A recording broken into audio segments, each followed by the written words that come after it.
Welcome to Salute Your Sports Week 50, Tom. Can you believe this? We've done 50 weeks of the show. Comment Enchev with Tom Castleman, Drew Brackett. Another bye week for Mr. Drew, but we'll have him on hopefully next week. A really exciting week to talk about sports. A lot more upsets in the NFL, some fun storylines. We'll have college football talk, betting locks of the week, and then, of course, sports trivia, our newest segment. A lot of fun stuff to get into today, Tom. Absolutely, which we'll do right after we have a mid-show crisis for the Big 5-0. Leading off with some pretty big games in the NFL this past week, as I promptly lose what the timeline is for the first topic. How many you take it from here? I got to find this again. Oh, he's got to find the timeline. We are talking about something that might make me eat my words, but then again, it's only 1 week. And we overreact and underreact. Sure. The big topic is the Ravens and Chiefs. Do we think this Ravens win is one that really puts them on the map, sort of getting over the hump because they were 0-3 against the Chiefs? Do we think the Ravens are now a legitimate Super Bowl contender, or was this more of sort of an off week for the Chiefs? I'm guessing you know how I'm going to answer this question, but I'm curious to see how you're going to answer it.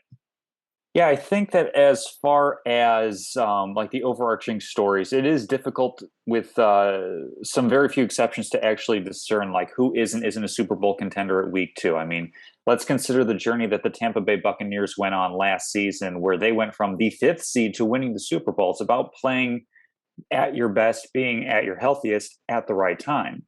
As of right now, I mean, the Ravens definitely showed that they are a contender to win the Super Bowl.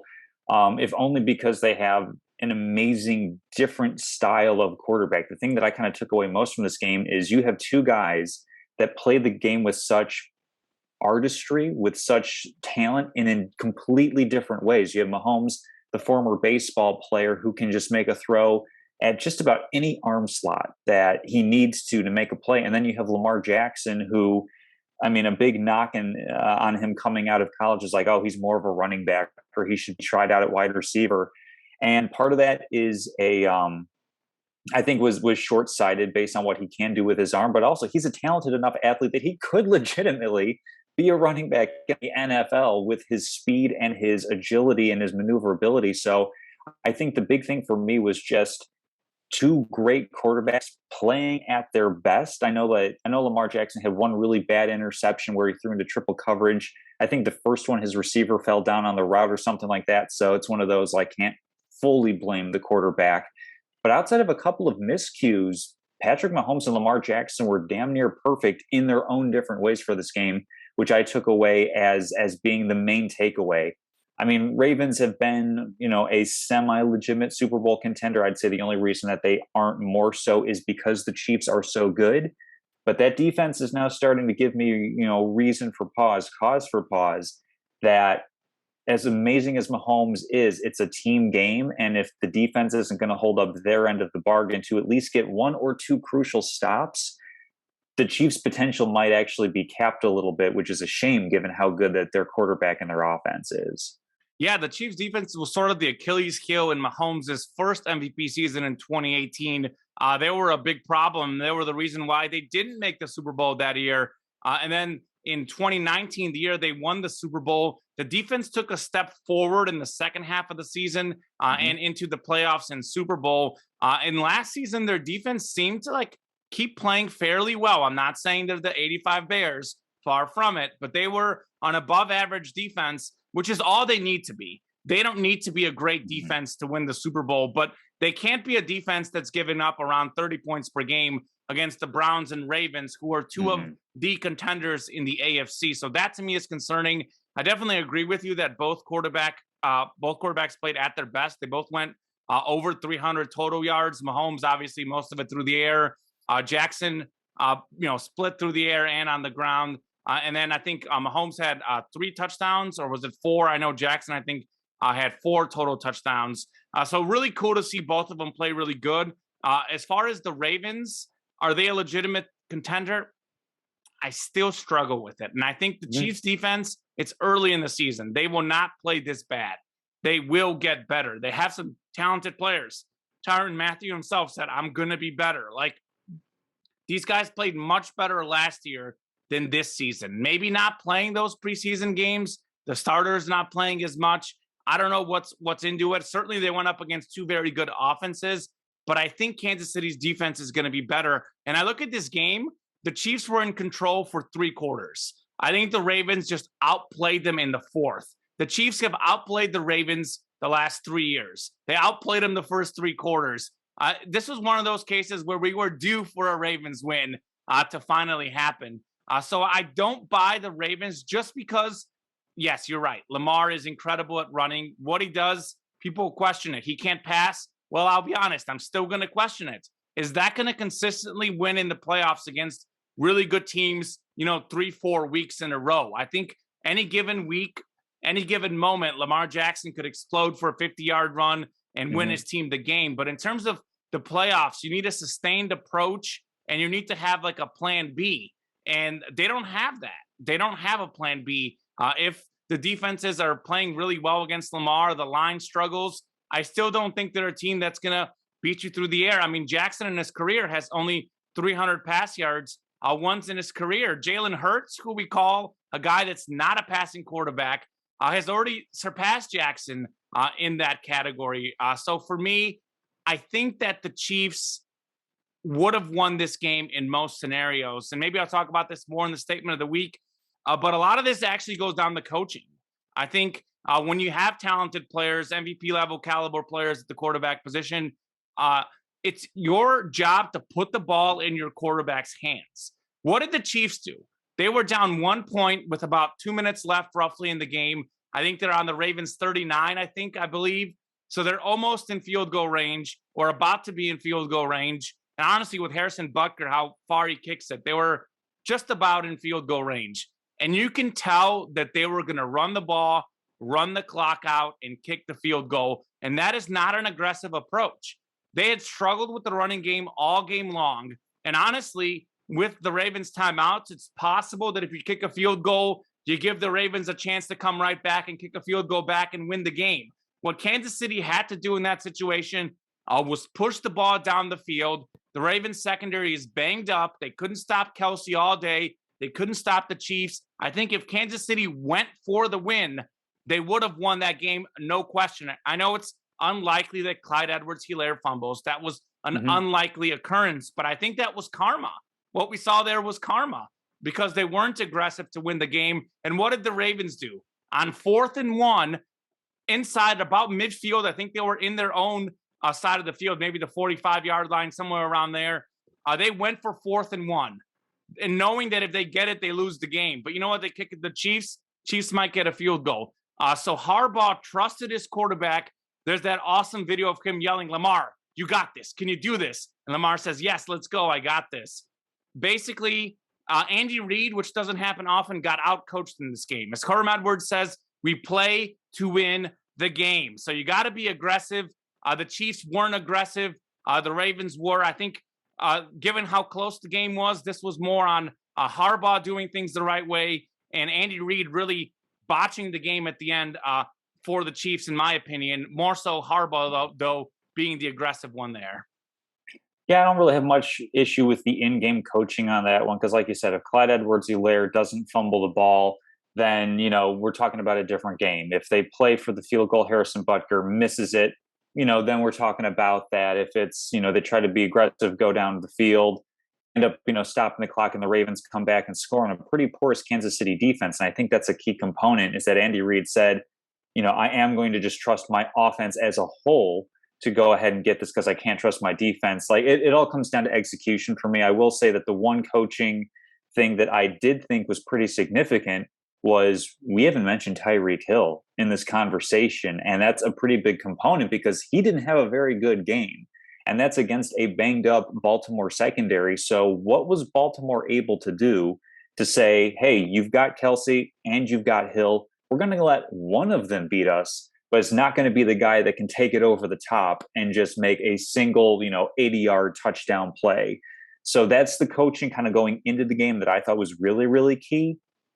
But beyond that, I didn't have too much of an issue with the in-game coaching just because, it might be a little bit more passive, quote unquote, to be playing for just the field goal and running out the clock, but it's also good strategy. We've seen this countless number of times. How many Super Bowls has Tom Brady won with this strategy type of thing? I'm not really worried about the overall theory behind it. It's just, execution, a great individual play for Baltimore on defense is really what it came down to. There's nothing that Andy Reid can do about that. I think he made the best decisions that with the information laid out in front of him. Yeah, I still disagree. I think you got to put the ball in your best player's hands, and Helaire is not the best player. But I do think this was more of the case that the Chiefs sort of choked away the game as opposed to the Ravens winning it. Obviously, all credit to Lamar and company for being clutch in the fourth quarter. But I think in most cases, you're right. Helaire probably doesn't fumble. They run the clock out. They kick the field goal. But Kansas City up 11 points, no excuse to lose that game. Mm-hmm. That's not just on the coaches, that's on the players. And I think that's not something we'll see too often. So I think the Ravens obviously are a playoff-worthy team. Injuries, as you said, are a big factor. If certain players and teams get injured, anything can happen. But I do think I still don't trust Lamar in terms of 4 games in a row or 3 games in a row to pass the ball well enough for them to win the Super Bowl. But I do think that the AFC in particular is so wide open because I think this Chiefs defense is going to be better than they are, but they don't seem to be clicking on all cylinders. So I think that the AFC is very, very wide open. I mean, you look at some of the top defensive teams, they're the ones who struggle on offense, like the Steelers, for example. And you got the great offensive teams like the Chiefs, the Titans. Those teams struggle on defense. So I think it's one of those deals where it's truly any given Sunday for sure. Absolutely. And speaking of the wide open AFC, I mean, we can just stick right within the Chiefs division. The Broncos 2-0, the Raiders 2-0, moving over to the NFC South, another surprising 2-0 team, the Carolina Panthers. Especially looking at their schedules, didn't expect Oakland to be here, beating Baltimore and Pittsburgh, which is a pretty significant achievement. Which of these teams do you think, Haman, are playoff bound more so than others? Or do you think maybe all 3 of them might be flukes off to a good start, but not going to have staying power throughout the season? Yeah, first off, I don't really think that either one of these teams is per se a fluke. I do think the Panthers getting off to that 2-0 start, beating the Jets 19-14 in week 1, not all that impressive, but beating the Saints 26-7 was huge. Christian McCaffrey's healthy. Sam Darnold's playing well. But the biggest key for them has been their improved defense. The Raiders 2-0 with 2 big wins, beating the Ravens and Steelers, 2 playoff-worthy teams. And the Broncos 2-0, we still don't know much about them. They beat the Giants and Jaguars, who along with the Falcons are probably the 3 worst teams in the NFL. So as far as Denver, it's too early to call them legit. It's too early to call them a fluke. I'm not sure about Denver. I do think Oakland has the most talent of these 3 teams, but I think the Panthers actually are the most likely to make the playoffs just because they've got a very, very easy schedule. You take a look at who the Panthers are playing. They play the Texans next week, then the Cowboys, Eagles, Vikings, Giants, Falcons. Possible they start 8-0, unlikely, but even if they get off to a 6-2 start, like let's say they go 4-2 in the next 6 weeks, which again include games against the Texans, who are now out down to basically their 3rd string quarterback, a team that won 4 games last year playing with their 3rd string quarterback. They should be 3-0 after this week. The Cowboys, that game could go either way. The Eagles could go either way, but I think the Giants and Falcons, those 2 are for sure wins. So that they've got 5 wins, and then maybe they beat the Vikings. I mean, Cowboys, Eagles, Vikings, 3 games that could go either way. They should win at least one of them. So they're looking at probably 6-2 right there. Like I said, they should be off to a good start. I think their division, obviously the Bucs are tough games, but the Saints, they're going to be up and down. And they already beat them once. And then you look at the Falcons are just a whooping boy, as opposed to the Raiders and Broncos. Yes, they played the NFC East, so their out-of-conference schedule isn't that difficult. However, they're both 2-0. They play each other. They also play the Chiefs. They also play the Chargers in their division, who are 1-1 and a solid team. So I think Raiders, I would say I put the Raiders and Panthers about 50-50. I think the Panthers maybe 51, 52%, just because of how easy their schedule is.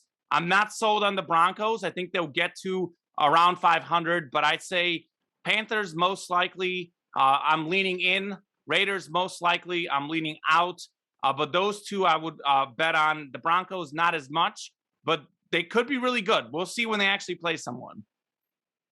Yeah, I'm kind of right there with you. I mean, looking at the Panthers schedule and how soft it is, they don't play the Buccaneers until week.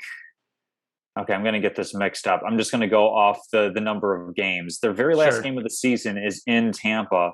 Tampa might have a bye week sewn up at that point. They could just be resting players by that point. That could be an easy win for Carolina as well. And then, they don't play the Buccaneers until the 15th and 17th games of the season. So by then, they're going to have a pretty good record well in hand.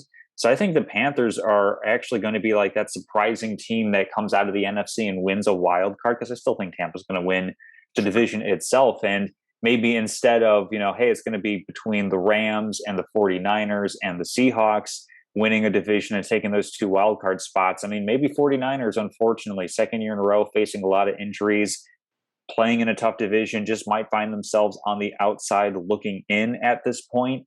I think the Raiders actually have a better chance, not necessarily on talent and merit, but more on schedule. They hold tiebreakers over the Baltimore Ravens and Pittsburgh Steelers. Should either of those teams, one of those teams will come down to a wild card spot if they're in contention. Only one of them can win the division.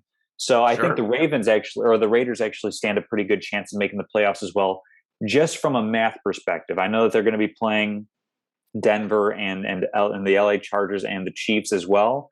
Raiders beat the Chiefs last year. They were 1-1 against them. So I think they're an intriguing team to watch going forward as well. And then, Broncos, I just can't be sold on them yet because they beat two of the softer teams in the NFL currently. I like to believe in them because I'm a big Vic Fangio fan. So fingers crossed that, they'll be having a pretty good season. But yeah, like I said, I'm just not sold on them so far. Yeah. So you think Panthers and Raiders will make the playoffs? I think they stand a better than 50-50 chance in my book of doing it. If I had to put percentages, Panthers probably right around like 60-65%, Raiders around like 55. Yeah, you might be selling me a little bit on the Raiders. I was like more like 49-50. I'm probably willing to bump it up to 55. I think you do bring up a good point as far as the tiebreaker goes, for sure. And I think the AFC is kind of interesting because you look at, I think, was it the South, which is the Titans, Colts, Texans, Texans, Jaguars, Colts, not looking good. Unlikely we see a wild card team there. And maybe the Patriots not looking as good as we thought.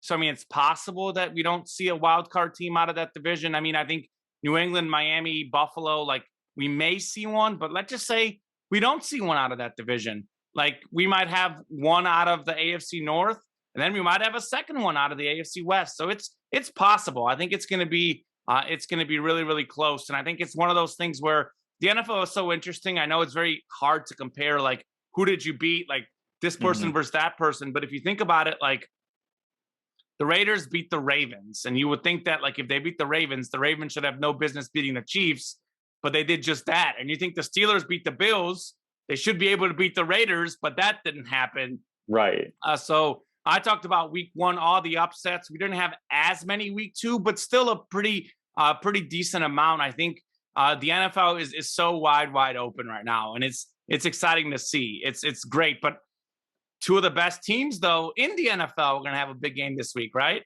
Absolutely. We have an potentially NFC championship showdown with the LA Rams hosting the Tampa Bay Buccaneers, and two teams that are 2-0, and at least for the Buccaneers have looked pretty impressive with their start.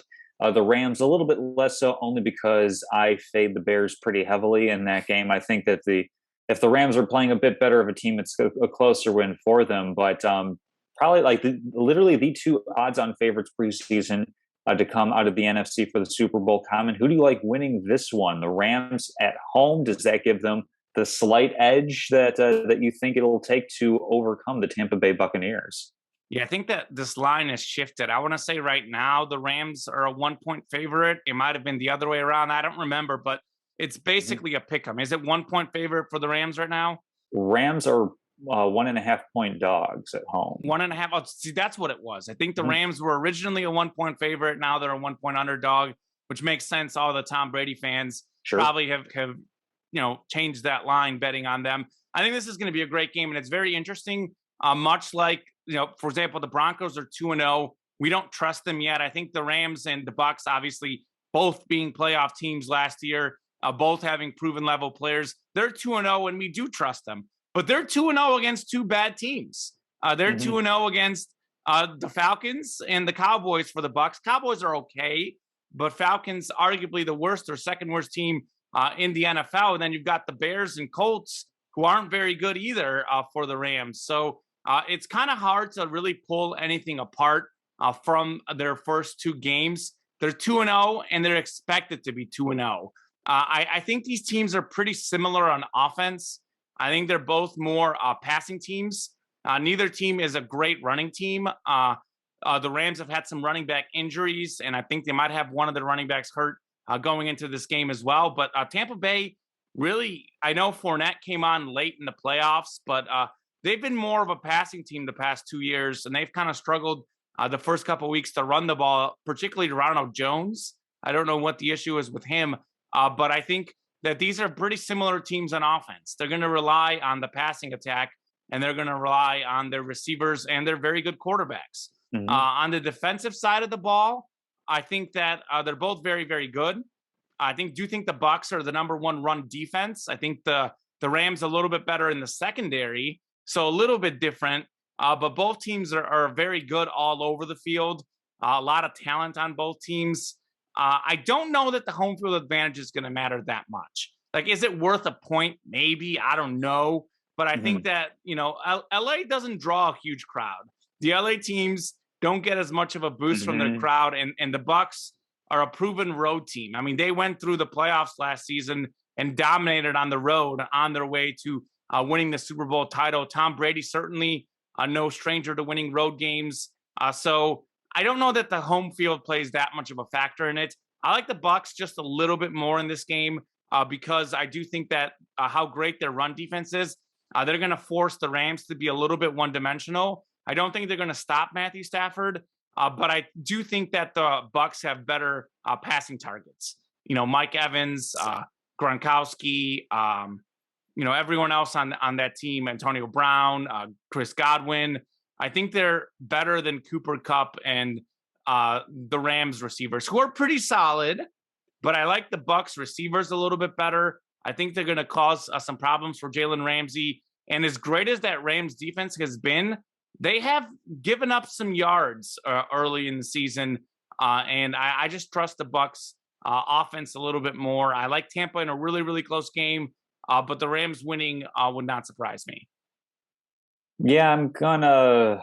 It's tough, with that Daryl Henderson injury. His status is uncertain for Week 3, and that almost doesn't matter just because the Tampa Bay defense is strong enough to basically just make you a passing team, regardless of how good your run game is, how healthy you are. I mean, I'm probably just going to stick with a preseason pick for mine, where it's going to come down to home field advantage for who gets that 1 versus 2 spot and gets that decisive edge for a championship game. I'm gonna go with the Rams. A little bit of a teaser for later on in the show, perhaps. I'm gonna go for the Rams to win.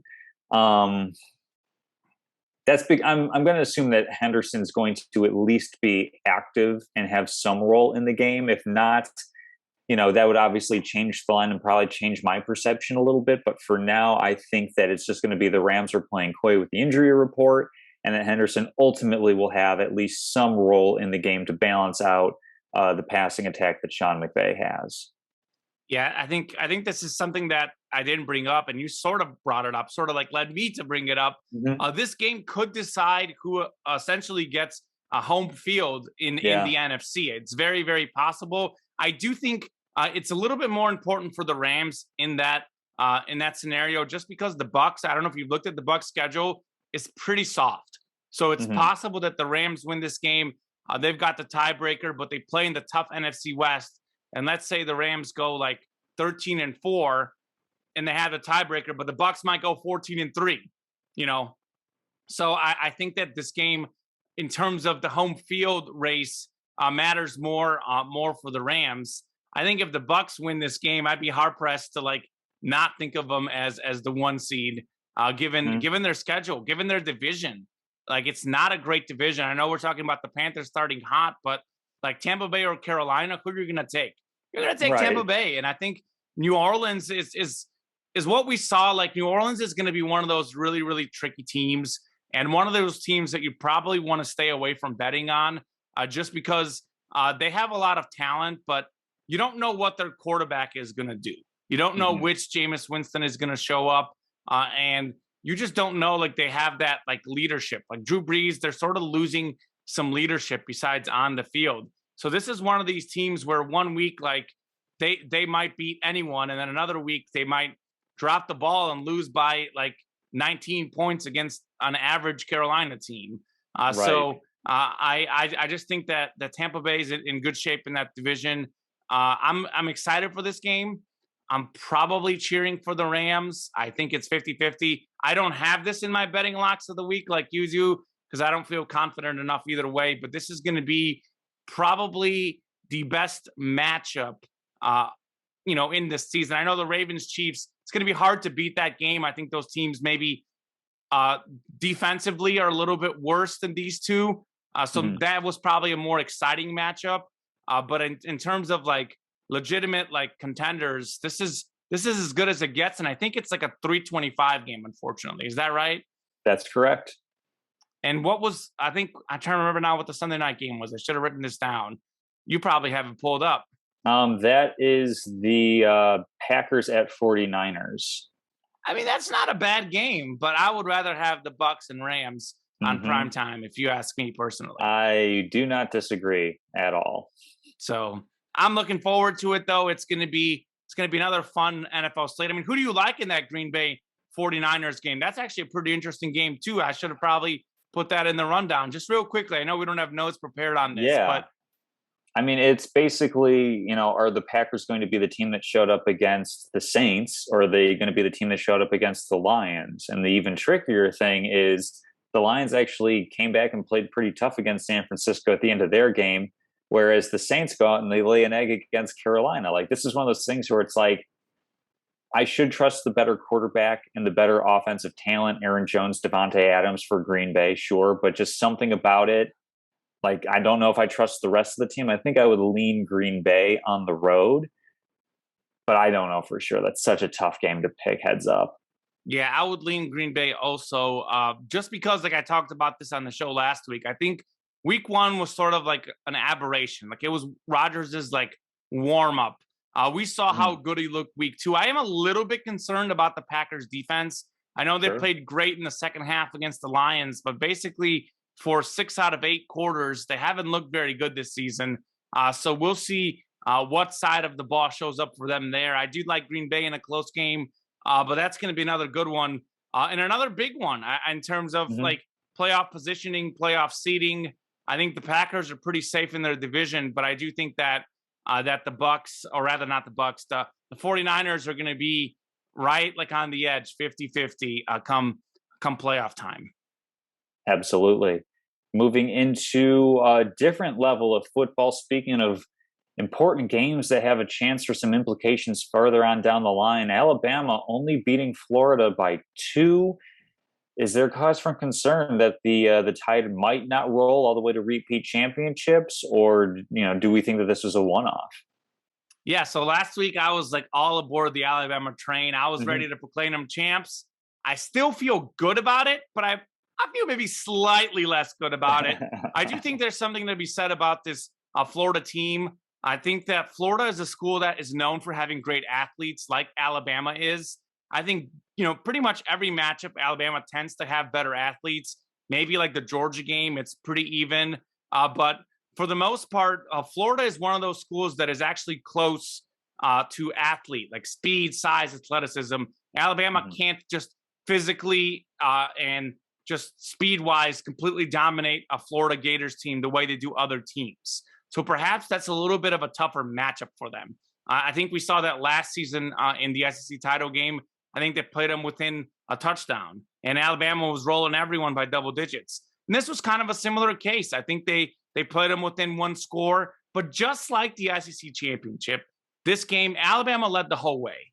You never felt that like Florida was going to actually win this game. I mean, Alabama jumped out to like a 21-3 lead. Maybe they got a little like, I don't know, maybe they lost focus. I don't know what it was.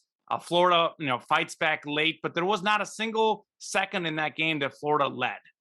So that's something to keep in mind. And also Bryce Young, Alabama's talented quarterback, his first true tough road test, like against an SEC team in an SEC stadium. That's something to keep in mind. And Alabama ultimately won. Every team is not going to be perfect every game. I think the key is to win the games that you're not perfect in. And they did just that. So I still feel good about Alabama. I would still pick Alabama versus the field. But last week I was maybe like 60, 65% sure, maybe 65. We'll go down to about 55% sure, because I do think I felt that their defense would have played better against really a one-dimensional Florida team, not a team that really passes the ball very well. And I thought that Emory Jones was going to struggle a little bit more than he did. But Florida was able to run the ball really well, a little bit better than I thought they would. Yeah, I'm kind of in the same position as you. And actually, I'm glad to be in this position as I don't really have much of a horse in the proverbial race. I'm actually glad that Alabama doesn't look like a complete and total juggernaut where they are so far ahead of Clemson and Georgia and Oklahoma. It's actually nice to see them kind of struggle in a game. No, not struggle per se, but not run away with a game that we thought that they might against a pretty good Florida program. I'm with you. I think that Alabama is still probably the best team in the country, still the most likely to win the title come this upcoming January. But it's good that we can at least potentially have like an interesting race toward that finish line where it could come down to a pretty close game. Because last year with the title game with Justin Fields and Ohio State, that wasn't a particularly fun game because Alabama was so clearly better than Ohio State. And, I think by proxy, they were also going to be clearly better than Clemson, quite frankly, which a lot of us thought were going to be that title matchup. So it's nice to see actually like some parity and a chance that, yes, these are all the regular, usual suspects, so to speak, but it's nice that it's actually a conversation between all of them right now. Yeah, and I think that Alabama-Georgia SEC title game, and again, we're probably jumping the gun, but pretty good chance we see Alabama and Georgia in the SEC title game. And I think this is going to be one of those games where it's not like Alabama is a slam dunk. I do think Alabama will be the favorite. If I was betting my life on it, I would bet on Alabama, but I think it sets up to be one of those games where Georgia legitimately has a chance. They're not so far behind Alabama, especially with how dominant their defense has been. I think Alabama more consistent at the quarterback spot is the biggest difference to me. But I think Georgia's going to be a similar matchup in that they're not going to be able to just out physical and outspeed them like they do most teams on their schedule. So I know it's like week 3, but man, I'm looking forward to that SEC championship game. And I'll say this: Ohio State, Clemson, by the way, didn't play great this last week either. Oklahoma didn't play great either. There's a lot of these teams that are powerhouses that don't look good.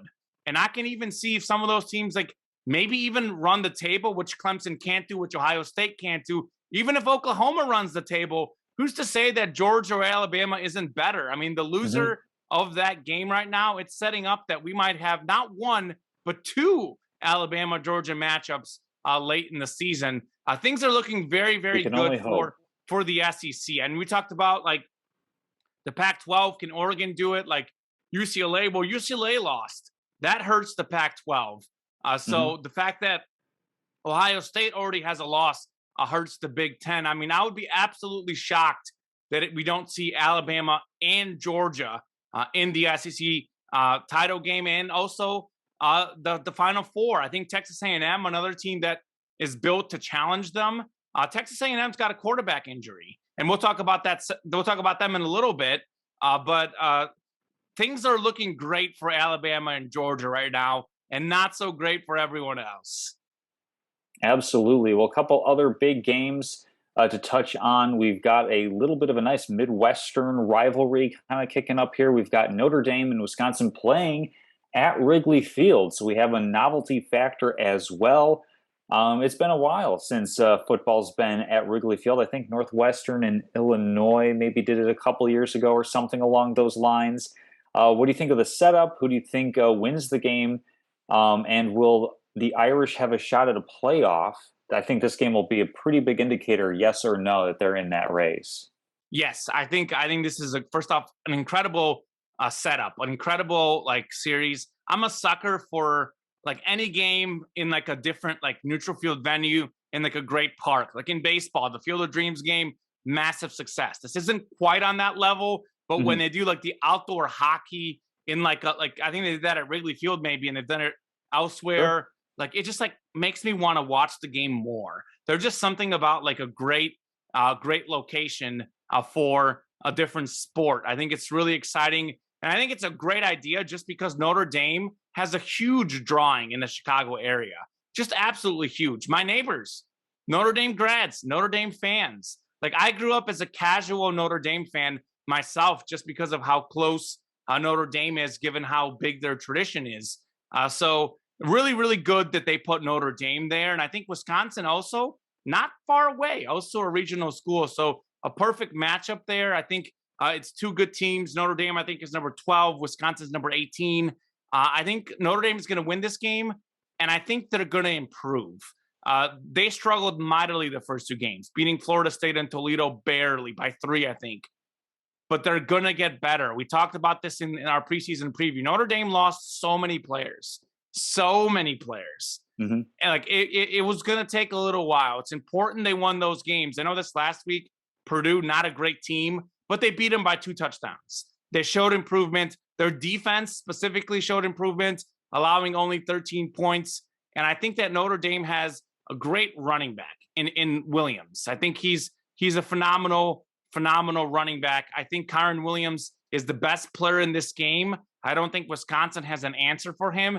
And if this game isn't played in the 20s, like if this game is played in the 30s, no way Wisconsin's getting 30 points. They got 10 against Hmm. Penn State. They're 108th in the nation with 175.5 pass yards. I don't think Wisconsin has enough firepower to keep up against Notre Dame, and Notre Dame has a chance. I think UNC, Wisconsin, these teams don't look as good as they thought they would. Hmm. They run the table. They've also got a shot. So I don't know. I'm just going to be interested to see what the committee does with like potentially like a slew of undefeated teams with decent resumes. And then you may have a couple really good teams like an Alabama or Georgia who has one loss. They're going to have some interesting decisions on their hands. I will say this for Notre Dame. If they go undefeated, I would lean to put them in just because of their brand name. And we've seen that before. Notre Dame goes undefeated against maybe not the best teams. They get in as a number 4. I know this last year they beat Clemson. They deserved it this last year. But I think that it's something that could happen. I think a program like Notre Dame gets the, what is it called? The tiebreaker. Hmm. So I would say they are absolutely a legitimate playoff contender. Yeah, we've got first off, I was looking up the game. It's actually at Soldier Field, not Wrigley Field. Soldier Field. Oh, It's up that's what I down. meant. Did I write Wrigley Field? Maybe I like, Well, we have had football at Wrigley Field before as yes, well, but Soldier Soldier Field. Field's still a great place, obviously, to watch a football game. It's also going to be the Jack Cohn revenge game, who transferred from Wisconsin to Notre Dame. It basically comes down to style of play and who's able to kind of enforce what they want to do. You know, if it's going to be a slower paced, fewer possessions defense and running, I mean, then I take Wisconsin to steamroll Notre Dame. But if Notre Dame can force the issue, keep the tempo up on Wisconsin, get a couple of early scores, and force Wisconsin to play with a little bit more pace, then I think Notre Dame has a fighting chance. I think the one thing that kind of knocked for Notre Dame is that Purdue not terribly good, Toledo not terribly good, Florida State not terribly good. They've beat Abysmal Florida they've State. they've beaten all these teams, but we're talking about Florida State was an overtime game, win by 3. Toledo, they win by 3. Purdue, okay, they put up a couple touchdowns between the two teams, but I might be actually leaning Wisconsin on this one just because I just think that they're going to be more likely to enforce the way that they want to play the game more so than the Fighting Irish will. I think it's going to be a fantastic game. I might actually be able to watch it. I'll be in Boston, but for a wedding on Saturday, but I don't really have to do anything until later in the day. So maybe I'll just stay in the hotel room. Sounds like a waste of a trip to Boston, though. Yeah, I wouldn't blame you if you I'll skip don't out. want to watch it. You probably skip it. Maybe if you happen to be in the hotel in the fourth quarter and it's a close game, you tune in then. But if you're Exactly. going to Boston, that's one of the This'll. cities I want to visit. Maybe we can go there together sometime. Mhm. Fenway Park is I'm number going to walk one around on Fenway Park. Yeah. number one on my baseball stadium lists and probably top 5 overall. Like I've got a list of like sports stadiums that I want to go to, like NFL, college football, MLB, Hmm. international soccer, NBA arenas, college basketball Yeah. arenas. I've got like a huge list, probably about like 20 places that I really would like to go in my lifetime. And I've only check marked a couple of those off. So Fenway Park, probably in the top 5 for sure, number one when it comes to baseball, for sure. Absolutely. That's I'll have this in my pocket. I'll be able to check out scores you as can I'm on the go. It'll track the be game. good. I'll say a final note on this game, Tom. Mhm. This is sort of like when we were talking about the Broncos. Like, are they for real? Or are they not for real? Well, you talked about Notre Dame beating a bunch of bad teams. Well, Wisconsin is 1-1. They lost Mhm. to Penn State at home, and then I think they beat Eastern Michigan. Or I got to pull it Yeah. up. I'm talking No, off the top of it's my Eastern head. Michigan, and they're not a Yeah, great and program they're either. not a very Yeah. good team. So this game is going to be sort of like a game that tells us a lot about both teams. The Hmm. reason why I'm leaning Notre Dame, I think they've got a great running back, and I think Wisconsin already had one of those games where they had a chance to really see like what they're made of, and they couldn't get anything going against Penn State. So I'll take Notre Dame, but this will be a good game at Hmm. Soldier Field. My mistake, but that'll be a fun one for sure. Yeah, and speaking of ranked teams playing in an NFL location, we're going to Jerry World for this next one. Texas A&M hosting in a neutral site. A bit of a surprise Arkansas Razorback team. Hogs are 3-0. Are they legit? Can they get the upset, or are they going to be meeting their depth this upcoming Saturday? Yeah, I think this is a great series, by the way. Like I used to work in Arkansas from like what is it, 2014 to 2016, uh, Jonesboro, Arkansas. So not in Fayetteville, but obviously I did some highlights and I covered the team from a little bit further and have been there a couple times. Uh, the Razorback fans are passionate about this rivalry. And something else to keep in mind here is that this is a rivalry that they play every year. They play in this stadium every year. This isn't like the Notre Dame Wisconsin game where they're meeting up like sort of in a one-off. And I don't know if they've got some sort of series agreement, but they play in this location every year. And there's been a lot of really, really close games in this series. Even when A&M was the clearly better team, Arkansas would always like find a way to keep it close and then collapse at the end, which is very typical of Arkansas. But I think they've got a really strong team this season. They didn't just beat Texas. They beat Texas 40-21. Now they get a chance to go up against another Texas school. And I actually like Arkansas to pull the upset. I think it's like a 5.5 line. Mm. Not a huge upset, but I think that Haynes King, the Aggies quarterback, got hurt week 1. And the backup has not looked very good. A&M has not looked convincing. They couldn't get anything going against Colorado, barely surviving at home in that game. I think Arkansas has a better team if you look at their play as a whole, just because A&M misses so much because of their quarterback. And they were already going to have an adjustment because Kellen Mond left the school last season. They're basically sort of like their backup, Sure. but sort of like their number 3 guy if you look at the last few years. So I think the quarterback play makes a huge difference. I know Barry Odom, Mizzou's offensive coordinator, is the defensive coordinator at Arkansas. He's a great defensive coach.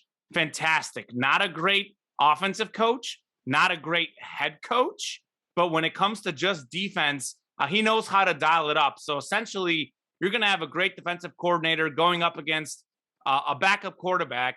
I like Arkansas's chances in this game. Sam Pittman is doing something special for the Hogs in that program. I think they're finally turning the corner and becoming a legitimate team in the SEC, which is not great news for Mizzou because they had that conference rivalry with Arkansas. They were going to beat Arkansas. Was going to be a guaranteed win. Not great for our Mizzou Tigers, but I like the Hogs in this game. I like what Sam Pittman's doing. He's rejuvenized the excitement around the program. He is the coach there. He is the man there, and I really like what he's doing. I'd like Arkansas. They've got a brutal schedule this season. I think they've got like the toughest schedule in college football. I think they still have to play Alabama, LSU, and many other SEC teams. So I don't know if I quite put them at playoff level contender, but this is a team that I think is going to be in the top 10 this season. I like what they're doing there. Yeah, they've got A&M followed by at Georgia, ranked second, at UA or at Ole Miss, ranked 13, versus Auburn, ranked 23. And then later in the season, they're going to be at LSU and at Alabama. So as far as like playoff team, no, if they're in the conversation, it's because they have 1,000% earned it against that schedule. Sure. My goodness. I mean, going into this game, I was basically like coin flip on this one because of I just don't know what to think of these teams just yet. A lot of it for the assessment on Arkansas comes down to what do you think of Texas coming into the season? I didn't really like Texas as much as most people, so I kind of figured, okay, Arkansas's win over them is, fairly impressive, but not as impressive as if, Texas had continued to be ranked. On a coin flip, gosh, I don't know, like if we're going with quote unquote momentum, which I think is kind of bogus, it doesn't really mean anything. I guess, yeah, slight edge to Arkansas. I think Texas has a slight home advantage, just being in Texas, being nearer to Dallas.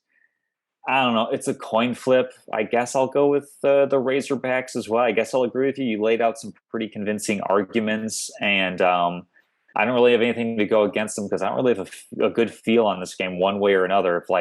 If I were given a slate of games to pick, I'd stay away from this one.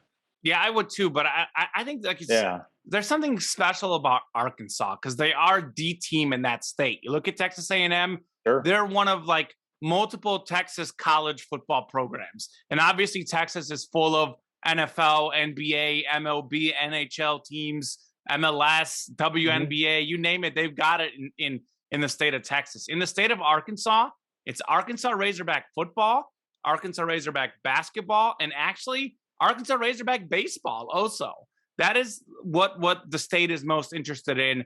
And I actually think a lot of Razorback fans are going to travel to that game. I think they sort of like split up the tickets 50-50. So I don't necessarily think that either team is going to have, per se, a home field advantage. I think both of those schools have fantastic fans. It's going to be one of those games that goes down to the last play, as this series often has. So I'm just hoping Arkansas wins. So I'm picking them. But again, yeah, this is a game that I would not bet on. I probably wouldn't honestly bet on any of the games we talked about today, just because they are toss-up. Notre Dame, Wisconsin, and the NFL, Rams, Bucks. I think there's going to be a lot of good football this weekend at all levels. I think there's going to be a lot of toss-ups, a lot of close games, and it kind of speaks to where we are right now in sports. There's more parity across sports than we've ever seen. I think Alabama and Georgia are in their own spot, but I don't really think we have a number 3 team this season, given how Clemson, Ohio State have struggled, Oklahoma has struggled. I think college football is one of those things where any week anyone can beat anyone. I mean, Fresno State beat UCLA. I think we've got like BYU's like 3-0 against the Pac-12. And it's like, just when you think like a conference is ready to take a step forward, like we had the Pac-12, like beating Ohio State, beating LSU, but then we have UCLA drop an egg. We've got USC not looking good. And then in the Big Ten, like we've got Ohio State not looking good.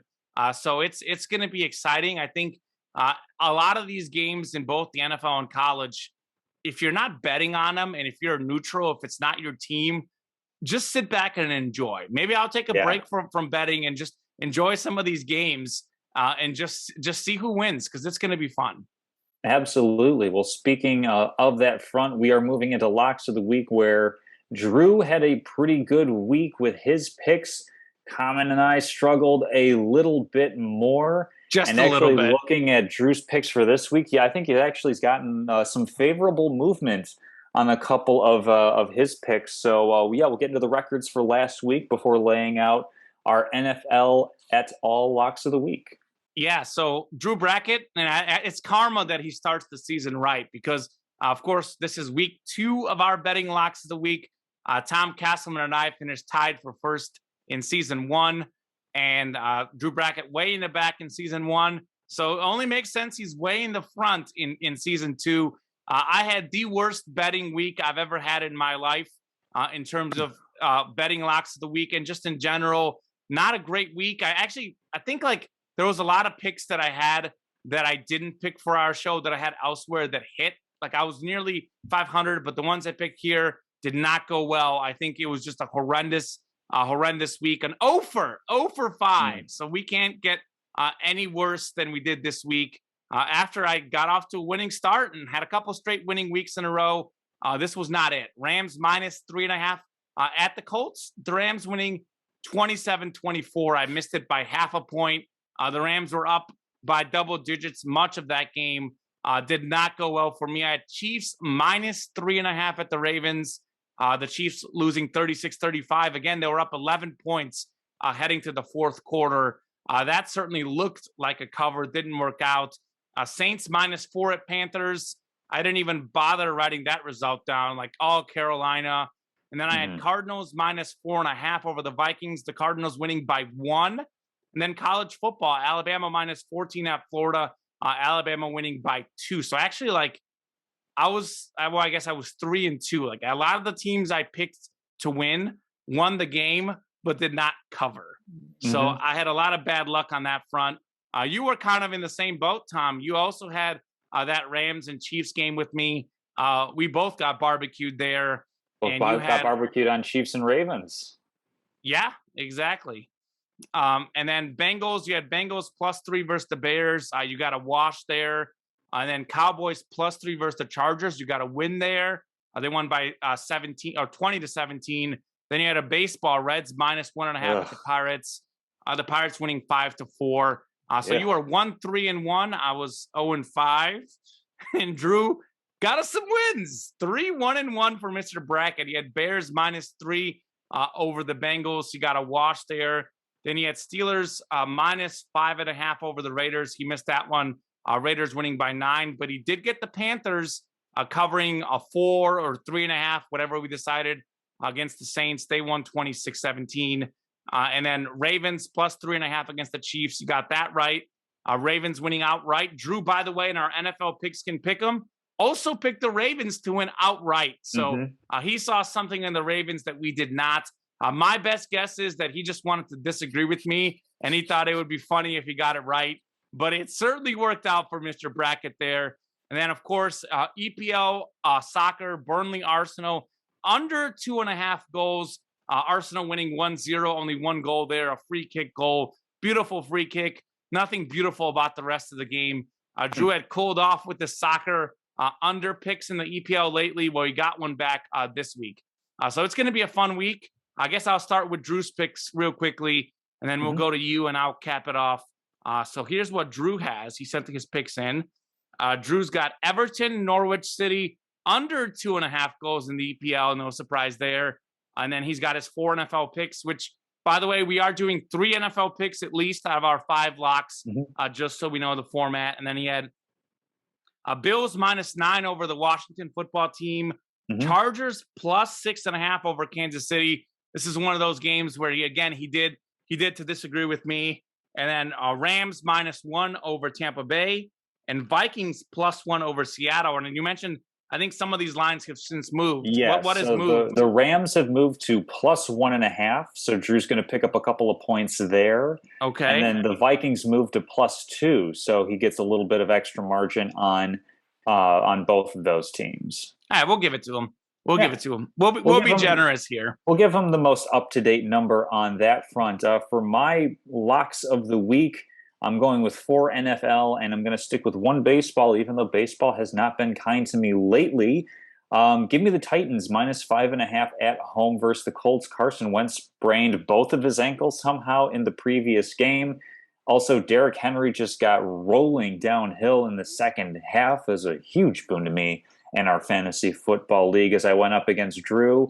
And So beat him. basically, and beat him. I actually think I had high score of the week if No, I'm not I don't mistaken. think so. You Oh, well, maybe somebody you else were got second. me. Actually, let me look. I'll look right Maybe, now. maybe While it was. you If anybody, it was Jerry. Jerry is so bloody good at fantasy football. and So, guess what? Guess hmm. what? Jerry lost. And Oh, I actually really? can yes. And he's won what? Like I want to say he's won 2 in a row in 3 out of 4 years in our fantasy football league. Like It's and he does the same disgusting. thing in fantasy baseball too. I don't know what it is with that guy, but like if you need fantasy advice, contact Jerry. But Should I'll have tell you him on this the though. show. Hmm. Yeah, Alec. Yeah, we should actually. We should have him for his fantasy football tips. So Alec, someone else I know, he Alec is a super nice guy. He's one of those people that gets discouraged like when he doesn't win. So every time he's ever done like a fantasy league of mine and like Hmm. March Madness, like he's never won and he's never won his money back. He's had a few years where he's been like just right there outside of the money, but never gotten the money. And he knows how Jerry wins these leagues. And he messages me actually like last night. He's like, man, I beat Jerry. Normally when I go up against him, like it's just like an absolute like beating. But Uh-huh. he beat Jerry. Let's see who the high scorer was for the week. The high scorer for the week was actually you. Yeah, you had 192. You did have the Thanks to most Derrick points, Henry. but who else did you have? Like, was it Henry and who else did work for Oh, you? Kyler Murray's been putting in some work for me, which is much Oh yeah, appreciated on that front. I'll look for the Titans to keep that going at home against the Colts, -5.5. So the Darrell Henderson injury gives me room for pause. So I'm bailing on the Rams game. Drew can take all the glory for that one on locks of the week if it hits. I'm actually going to substitute in the Patriots -3 at home versus the Saints. Too early to make any declarative statements again about most of the teams in the NFL. But just kind of looking at how things went, we had the Packers with a really off game, and the Saints won. And Jameis Winston threw 5 touchdown passes, but didn't eclipse 150 yards passing. Looked absolutely dreadful against what I would call a somewhat decent Carolina Panthers defense. Patriots have a much better defense. The Patriots are at home. The Saints were at home when they blew out the Saints. They were on the road against Carolina. So it's literally the smallest of sample size, a home game and a road game in these very different conditions. Give me the Patriots -3 against the Saints. Bill Belichick's good at taking away the best thing that you do. The best thing the Saints do is Alvin Kamara. He'll figure a way to scheme him out of the game and force Jameis Winston, who's been a bit turnover prone in his career, to understate it, to make some mistakes. Give me Seattle -2 on the road at Minnesota. They're just absolutely explosive on offense, and I think that they'll do just enough on defense to outplay Minnesota and Kirk Cousins. So those are my 3 picks. All of those are on the line. Now I'm going to Eagles and Cowboys. I'll take over 52 points. Neither defense is particularly good. Both offenses have big play potential with, Dak Prescott, his weapons, Jalen Hurts being able to throw to a couple of pretty good weapons, I would say. Also, primetime games so far this year, I believe I have this right, are 6-0 on the over.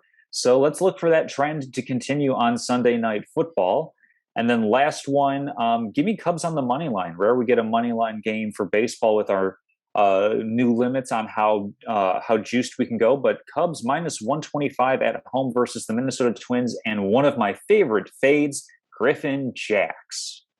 wow.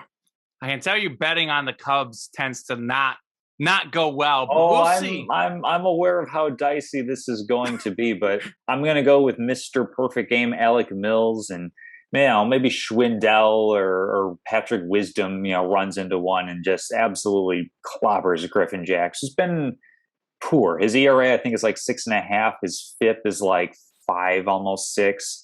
So And not a very good pitcher one for of this his win. wins was when I bet against him. So there you go. That But sounds about right. this time it's you doing it. So We'll see. it goes that way. Panthers won 26-7 against the Saints. I think I said Yes. 17 on accident and the locks. Oh. But for my locks of the week, I'm going with probably another big fantasy week for your guy, Kyler Murray.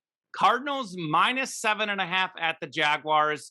The Jaguars are probably the worst team in the NFL. They've lost both their games by double digits this week.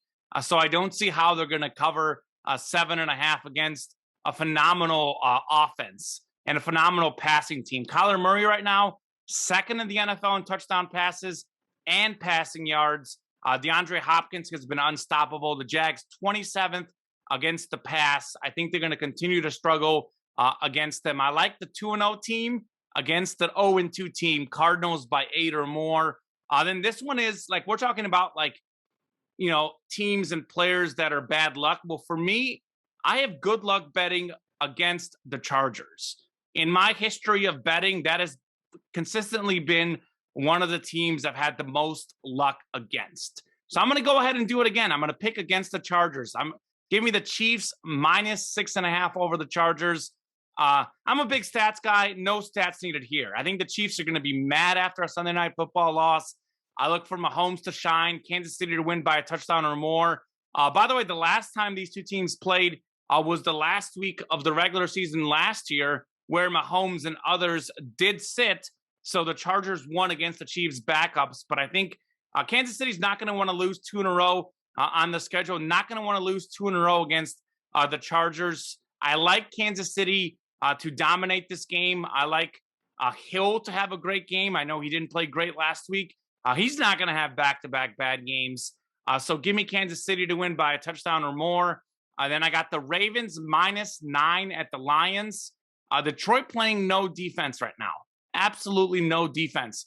They've given up 76 points or 38 points per game the first 2 weeks. That's the second most points allowed. The Ravens have the fourth most points scored. So look for the Ravens to put up some numbers on that scoreboard. That's a really, really bad Detroit team, a really, really bad defense. I think Jared Goff actually is their saving grace. He's actually played pretty good this season. But if the other team is going to be putting up 38 points a game on you, good luck. So give me the Ravens minus 9 there. Betting on Lamar Jackson. How's that for a change? And then finally, you know what? I have Notre Dame plus 5.5 against Wisconsin. Do you want to check that line if it's accurate? I forgot to double check it, but we were talking about picks. I like Notre Dame to win straight up. Well, they didn't play good the first 2 weeks, but they won. Looked better week 3 against Purdue, winning by 14. I like them in this game. Wisconsin doesn't have enough offensive talent to beat the Irish Badgers, 108th in the nation with 175.5 passing yards a game. So I don't see how Notre Dame's the dog here. Is that line 5.5, or did I misread it? Now I'm like plus 6.5. Plus 6.5 for the Irish. And if you want the Ravens, you can get them at minus 8 on Bovada.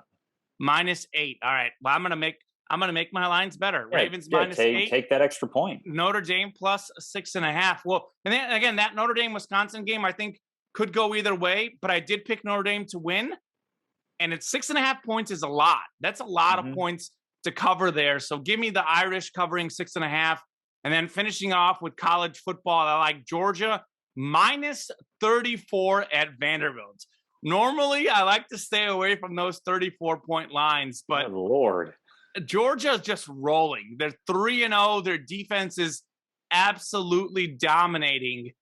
So Vanderbilt's a really, really bad team. They lost by 18 against Stanford. I like the Bulldogs. I think that their defense is going to get such a fun time against Vanderbilt. This is one of those games where, like, maybe Vandy scores in the fourth quarter, possible. But Georgia's defense, like, hadn't given up a touchdown the first 2 weeks. I think the first week, 3 points against Clemson. Then last week, they gave up a defensive, like, pick 6 or something. And then they were, like, basically shutting out their last opponent, South Carolina. And then South Carolina might have scored a couple touchdowns in the third and fourth quarter there. But I think this game is going to be Georgia using its athletes and its physical force. They might be up 35 at the half. That's how easy I think it's going to be. So I'm a little worried about the backdoor cover. I'm worried about the Georgia defensive guys being there in the end. They're probably up 35, 38 points. Maybe Vandy gets a touchdown at the end, but I hope not. We're gonna roll with it. Georgia minus 34 at Vanderbilt.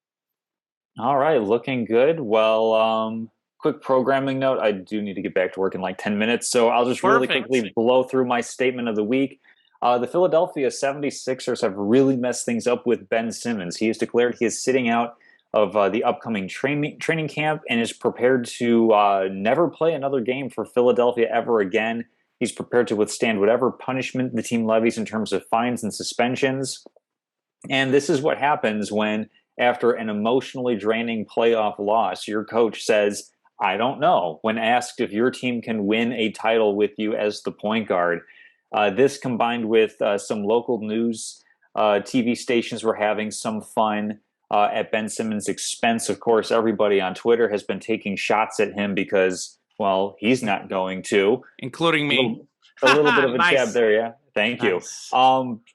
And so it's partly a bad move on the 76ers for committing as much money as they did to him. This is part of course, the Supermax structure for contracts in the NBA, and this is part of the reason why I don't think that there should be a set contract form in place for maximum players, because it forces you to make a yes or no binary decision as opposed to a more leveraged and nuanced decision with front offices and players. But they really messed this up. Even if they don't want to have him on the team anymore, even if they want to potentially trade him, I mean, we've heard some ludicrous offers that they're expecting to get for him. Well, he's not going to show up, and that's a really big number against your salary cap and a really important player nominally on your roster that's simply not going to want to play for you ever again because of how your coach didn't have a public vote of confidence. How basically the city, the fans, local media stations, local news stations have had fun at his expense. And he says, you know what? I want a fresh start, and I'm prepared. You paid me all this paper from years past. I'm prepared to just sit on it because I don't need this kind of stress and grievance in my life. And the 76ers have no leverage because they've completely bungled how they have interacted with him on a personal level. NBA is a players' league. You can't just necessarily dictate to players the way that you can in, say, the NFL or even Major League Baseball. So a statement of the week is that 76ers really messed up their window, really messed up the process, which I think started when they fired Sam Hinkie. I thought that he should have been the one to see that through. It's a complete mismanagement on ownership part on multiple levels. And basically 76ers deserve the bed that they've made in this case.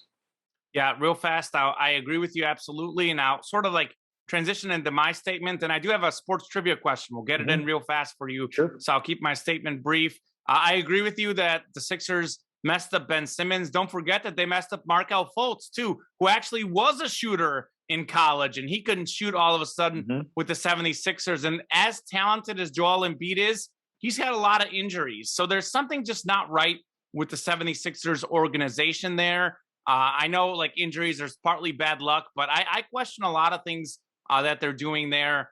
So I agree with you in that sense. And I agree that part of any company is making your employees feel appreciated and making things work with your employees and putting them in an environment to succeed. And I think that the 76ers have clearly not done that with their young superstars. And that sort of transitions into my statement of the week.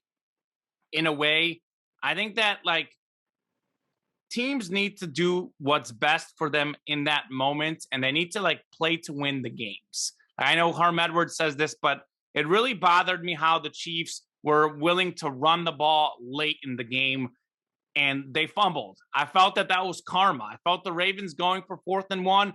I felt that was positive. They were playing aggressive to win the game. I think it's the same way with the Chicago Bears. We know that we want Justin Fields to be the starting quarterback. The Bears' problems are beyond the quarterback. He's not going to be a Pro Bowler on that team because they have issues. But he gives them the best chance to win right now. And you're not 100% sure. You don't know until you put him out there. So I think that you need to take risks.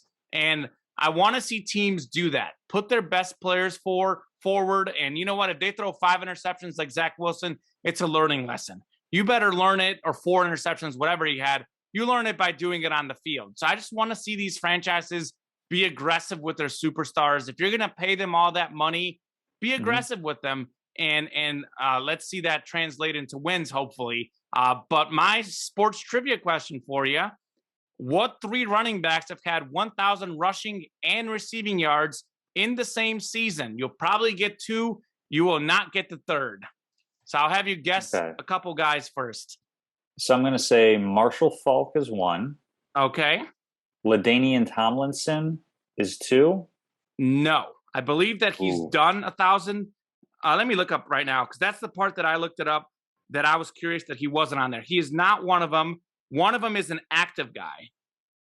This should be pretty easy. Okay. Would it be? Well, no. Adrian Peterson isn't technically active though. It's not So Adrian not Peterson. Adrian Peterson. All right. Who's the running back? It's not LT. Not LT. Probably, arguably, the best running back right now. Although, well, probably second best, but So best dual threat. Delvin Cook. No, think more dual threat. His What's team the is other 2-0 this year. I gotta go through like the 2-0 teams. It's not the Rams. It's not. Why do I have? Oh, Christian McCaffrey. Christian McCaffrey. That's the easy one. Yeah. Wow. And the third one is 80s San Francisco 49ers running back, Super Bowl champion. I'm not even gonna. Would that be Ricky Waters? No, I think he was the 90s. It's like Craig or Greg, right? It's the last name. Roger Craig. I'll give it to you. I'll give it to you. I'll give it to you. So Roger Craig, I would not have gotten there without the hints. No, that's for sure. I could barely get the first ones without the hints. I would have definitely gotten Falk and McCaffrey, I think, maybe. But I would not have gotten Roger Craig. But yeah, Roger Craig did it in the 80s. That's really, really impressive. So that's incredible. That is incredible. Well, that'll do it for this week. A really fun show. We'll talk a lot more sports next week. We'll let Tom get back to work, and we'll see you next week. As always, a pleasure to do it with you. I think is it 52 weeks in a year? Yep, we're coming up on that anniversary. In 2 weeks, we'll have the 1-year anniversary of the show. Hoping to do this for many more years. It's always a blast. So everyone, have a great day. And enjoy the football this weekend. Next week, we'll talk baseball as well as we approach the playoffs. Have a great one, everyone.